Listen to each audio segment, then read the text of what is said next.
안녕하세요. 일반고 대학교 박쌤입니다. 오늘은 정시 상향 전략에 대해서 말씀을 좀 드리고자 합니다. 흔히 구멍찾기라 그러죠. 구멍 찾는, 펑크나는 걸 찾는다고 얘기를 하는데, 사실 확률이 높진 않아요. 그렇게 높진 않은데, 그래도 너무 과한 기대보다는 그래도 내 점수 최대한 쥐어짜서 갈 수 있는 방법을, 많이 저도 고민을 하고 있고, 지금도 고민하고 있습니다. 근데 그 부분들을 좀 제가 아는 것들을 공유하고자 하고요. 일단 이게 종류가 여러 가지여서 한 번에 다 말씀드리긴 좀 어려울 것 같아요. 그래서 짬이 날 때마다 말씀을 드리도록 하겠습니다. 자, 제가 컨설팅 얘기가 자꾸 나오는데 저는 한 명 분석할 때마다 시간이 너무 많이 걸려서 학생들 하기에도 힘들어요. 그래서 외부 컨설팅은 어렵고요. 다만 이제 이 방법을 통해서 좀 감을 잡고 본인이 시간을 투자하셔야 돼요. 이 구멍을 찾는 방법은 본인이 시간과 노력을 들여서 방법대로 시간과 노력을 들여서 많은 학과들을 분석해 보셔야 구멍이 날 부분을 알게 됩니다. 딱 프로그램 돌려서 이게 구멍이 나온다 이런 건 없어요. 이 얘기를 왜 말씀드리냐면 컨설팅을 받으시더라도 좀 똑똑하게 받으셔야 돼요. 그러니까 컨설팅은요, 대략적인 이 정도 라인의 대학을 지원할 수 있습니다 라는 거 정도예요. 제가 생각하기에. 그러니까 본인이 준비해서 가지 않으면요, 아무리 유명한 컨설팅 업체라 하더라도 요 학교에 요 정도 학과 정도를 넣으면 적당합니다를 찾아주는 거지 이게 구멍이 날 것 같아요 찾는 게 아니에요. 굉장히 이제 많은 기대를 하고 가셨다가 실망하신 분들이 많으세요. 그래서 컨설팅의 역할을 정확하게 하고 알고 가셔야 돼요. 대학 라인을 잡고 가는 거고요. 그리고 과거 점수 기준으로 해요.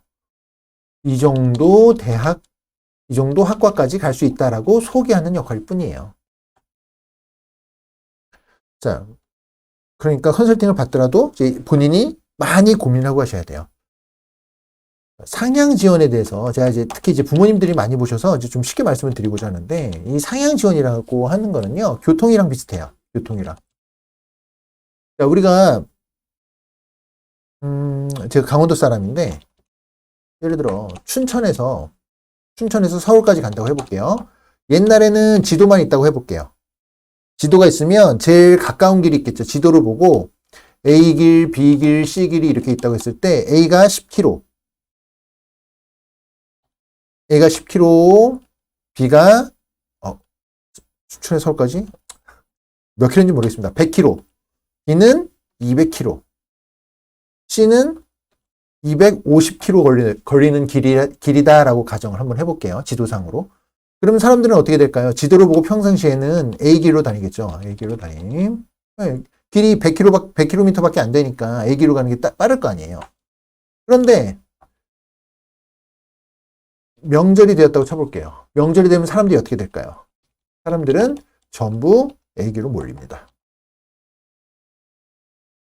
지도상으로 봤을 때 얼마나 가까운지를 보고 A길로, A가 가깝냐고 A로 가는 거예요. 그런데 이때는 거리에 상관없이 시간만 봤을 때는요, B나 C로 가면 더 빠르게 도착할 수도 있습니다. 이게 GPS를 이용한 현재 내비 원리죠. 현재 내비. 몰린 길을 피해가는 거죠. 그러니까 이 이야기를 드리는 이유는요, 상향 지원을 한다는 건요, 일단 착각에서 벗어나셔야 돼요. 우리가 대학을 합격한다는 거는 대학이 제시하는 점수가 아니에요. 제시하는 점수로 맞춰가는 게 아니다. 이걸 아셔야 돼요. 대학에 몇 점까지 오세요라고 얘기를 하는 게 아니라 그 대학 학과를 지원한 등수로 결정이 되는 거예요. 점수가 있는 게 아니에요. 점수로 판단되는 게 아니에요. 그러면 우리가 점수 대학 등급 나온 건 뭔가요? 뭐 표준 점수 나오고 이런 건 뭔가요? 그걸 하는 데 있어서의 참고 자료예요. 참고 자료. 그러니까 이 부분을 정확하게 이해를 하셔야 돼요. 그러니까 그러면 뭐 A 학과는 몇 점, B는 몇 점, C는 몇 점. 그러니까 나는 몇 점이니까 그거에 맞춰서 여기를 넣으면 되겠다. 이거는 그냥 참고 자료 보고 그냥 보기만 판단만 하는 거지. 실제로 결정되는 거는 거기 지원하는 학생들이 얼마나 되고 거기서 내가 몇 등이냐 가지고 그걸로 결정이 되는 거예요. 등수로 결정되는 거예요. 네. 자, 그러니까 이 부분에 대한 개념을 갖고 계셔야 상향 지원을 할 수 있습니다. 쫄지 않고. 그러면 상향 지원은 어떻게 할까요? 자, 상향 지원을 할 때 원칙은요, 절대적으로 안정학과가 있어야 돼요. 아니면 떨어지면 재수한다. 요런 조건 하에서 상향 지원을 하셔야 됩니다. 벌써 시간이 이렇게 흐르네. 시간이 너무 빨리 흐르네요. 여러 방법이 있는데요. 예를 들면 이런 류들이 있어요. 다 얘기하려면 제 마음이 급해서 다 얘기하려면 너무 많이 걸리니까 일단 생각한 것만 말씀드릴게요. 대학 학과를요, 크게 3등분 해보세요. 어떻게 3등분 하냐면 1번 최고 인기 학과 그룹, 그리고 보편적인 학과 그룹, 그 다음에 문제는 최하위권 학과 그룹. 학과가 최하위라기보다는 그 합격 점수대가 그런 그룹들. 예를 들면 최고 인기 학과 그룹 문과 기준으로 볼까요? 그러면 여기에서 1번에 해당되는 거는 1번 그룹은 문과에서 경상 계열이나 미디어 이런 쪽이 될 것 같고요. 2번 보편적인 학과는 행정, 정치, 국제, 이런 일반적인 학과들 있죠. 그런 그룹이 될 것 같고, 3번에 최하위권 어문계열, 철학, 이런 쪽이 되겠죠. 대학 학과를 크게 3등분 해보시면, 상향을 한다. 그러면 여러분은 어느 그룹에 원서를 넣으시겠어요? 다 같은 조건이다면. 1번 그룹, 최고 인기 학과 그룹, 보편적인 학과 그룹, 최하위권 학과 그룹. 그럼 아무것도 잘 모르는 사람들은 보통 상향을 어디로 하냐면 이 대학에 어떻게든 합격을 하는 게 목표니까 3번을 집어넣습니다. 어문계열이나 철학 쪽을 집어넣어요. 때로는 그게 정답이 될 수도 있어요. 학과 순위를 잘 보면. 근데 매번 그렇지는 않습니다. 보통 우리가 구멍, 흔히 말하는 펑크 난다라고 얘기를 하는 부분은요, 3번 그룹은 아니에요. 어문계열 아니에요. 철학, 역사학 이런 쪽은 잘 안 나요. 이런 쪽은 잘 안 나요. 보통 구멍 나는 거 이쪽은 잘 안 나고요. 구멍이 난다, 펑크가 난다. 그러면 오히려 1번 그룹에서 납니다. 1번.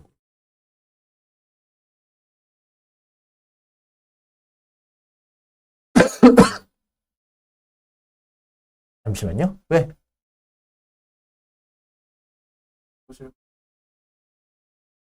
알았어. 죄송합니다. 학생이 들어와서. 알았어. 죄송합니다. 자, 제가 좀 일과 중에 잠깐 들어와가지고 학생들이 자꾸 찾아와서. 구멍이 난다는 건 1번 그룹인 거고요. 자, 1번 그룹에서도 모든 학과가 그런 게 아니고요. 자, 심리를 생각해 봅시다. 상향은 이제 심리 싸움인데 1번 그룹에서도 순위가 있겠죠. 최고 인기 1등 학과, 2등 학과, 3등 학과가 있다고 쳐볼게요. 그럼 경상 계열 가지고 얘기를 해볼게요. 가장 보통 인기가 있는 데가 경영이고요. 그 다음 경제고, 그 다음에 국제통상, 이런 식으로 볼 수 있겠죠?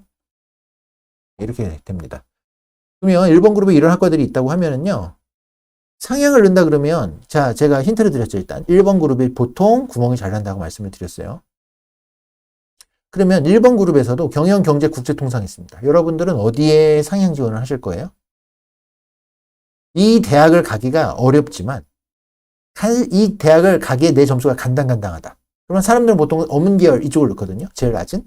그러면 힘들어요. 여긴 잘 안 빠져요. 그러니까 어차피 구멍이고 펑크 나면 많이 빠질, 그리고 사람들이 이동의 잦을 거기를 노려야 돼요. 그러면 이제 1번 그룹을 노려야 되고, 그 중에서도 1번 그룹에서도 경영, 경제, 국제 통상이 있다. 그러면 어디를 넣으면 확률이 높을까요? 이 중에서는 보통 2번입니다. 두 번째, 저라면 경제 쪽을 넣을 것 같아요. 자, 모든 경우가 아닙니다. 모든 다른 조건이 동등하다는 전제하에요. 예. 이유는 뭐냐면, 그 최상위권 학생들, 그러니까 이 대학을 지원하는, 예를 들어 어떻게 할까요? 예를 들어 제가 성균관대 경영학과를 넣는다고 쳐볼게요. 글로벌 경영 이런 데 넣는다고 쳐볼게요. 그러면 이 성균관대 글로벌 경영이나 좀 경영을 넣는 학생들 같은 경우에는요, 당연히 연대나 고대 쪽을 노리겠죠. 연대나 고대랑 이 라인이 겹치는데 연대, 고대 원서를 넣을 학생들은요. 성균관대 넣을 때 뭐 예를 들어 뭐 고대 인문 이런 계열을 넣었다. 그러면 성균관대를 넣을 때 과감하게 경영을 넣기보다는요. 조금 더 안전하게 경제 쪽을 넣습니다. 그러니까 이 해당되는 대학에서요. 조금 더 안전한 학과를 찾아요. 왜냐면 상위권 학생이라도 하더라도 예를 들면 이런 거죠. 그러니까 상위권 학생이라 하더라도 다른 대학을 상향 지원을 해요. 그러면 내가 적정으로 넣는 대학을 좀 안전하게 가고 싶어요. 타자치기가 애매하네요. 안전하게 가고 싶어요. 안전하게 가려면 보통 그래도 안전하게 가고 싶지만 경영은 너무 셀 것 같고 국제통상은 그래도 좀 내 점수가 아까워. 그러면 경제 정도 넣으면 되겠다. 뭐 이런 이게 사람 심리예요. 경영을 넣는 게 아니라 두 번째 학과 정도를 넣는 거예요. 그러면 합격을 했을 때 빠졌을 때 여기에 빠지겠죠. 근데 추합이 돌 때는요. 추합이 돌 때는 순서대로 쫙 그 뭐 100점인 학생, 99점인 학생, 98점인 학생, 97점인 학생, 96점인 학생 이렇게 쭉 있는 게 아니고요. 100점, 99점, 98점 갔으면요. 그 다음에 91점으로 떨어져요. 그 다음에 뭐 87점 떨어지고 이런 식으로 중간에 공백기가 생기게 됩니다. 원리나 이런 것들은 다른 유튜브 방송 보면 많이 보셨을 거예요. 그러니까 이 공백기가 있는 거고 원서를 넣을 때 우리는 91점 또는 87점에 위치한다라고 생각을 하고 원서를 넣는 거예요. 근데 그렇게 넣었을 때 학생들이 이 최고 학과보다는 그게 약간 아래 학과에서 다른 학교를 상향 지원하는 학생들이 빠졌을 때 98 다음에 원래는 97점의 학생이 합격을 해야 하는데 97점이 없고 96점도 없고 빠지다 보니까 91점까지 와서 합격을 하는 게 상향의 합격 원리입니다. 그러니까 대학학과를 크게 아무것도 모르겠다면 대학학과를 크게 3등분 해가지고 어문 계열 이런 쪽 넣지 마시고요. 이쪽 최고인기학과 그룹에서 원서를 넣겠다라고 생각하시면 돼요. 시간이 너무 없네. 자, 두 번째.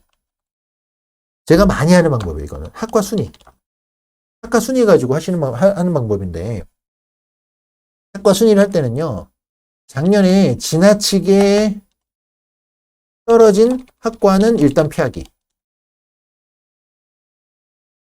딱, 작년 그 점수 때 합격 뭐라고 얘기해야 되지? 작년에 그 학과별 70% 컷 내지 최종 컷 보고 솔트 하잖아요. 정렬하잖아요. 정렬했을 때 가장 하단에 있는 학과는 웬만하면 피하세요. 거기는 상향 지원하기에 적합하지 않은 학과예요. 피하시고요. 그리고 학과 순위에 비해서 작년에 너무 세서 부담스러운 학과로 넣으실 것을 원합니다. 그리고 작년에 충원율이 오히려 낮았던 학과가 구멍이 잘납니다. 그러니까 의외의 구멍이 납니다. 자, 이거는 조심하셔야 돼요. 충원율이 높으면 많이 돌아서 학생들이 이제 다음 학생 내려가는 게 많은 건 맞아요. 그런데 지금 우리가 원하는 건 지나친 구멍이잖아요. 의외의 구멍. 그런 거는 반대로 충원율이 낮은 데서 나와요. 학생들이 안 오거든요. 여긴 구멍이 안 날 것 같아 하는 데서 구멍이 나는 거예요. 그래서 이거를 학과 순위를 가지고 상향 지원을 하려면요.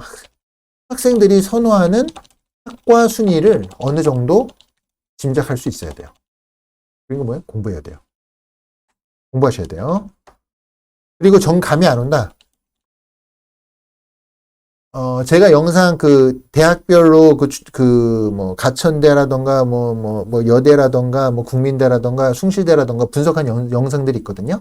거기 아래 뒷부분 가보시면 뭐 학과를 예측한 게 있어요. 그래서 뭐 재작년 비교해서 작년에는 어떻게 됐고 뭐 그래서 올해는 어떻게 될 수 있고 이런 것들 예측한 게 있어요. 그거 보시면 대략 이런 식으로 가는 거구나 하고 감이 좀 오실 거예요.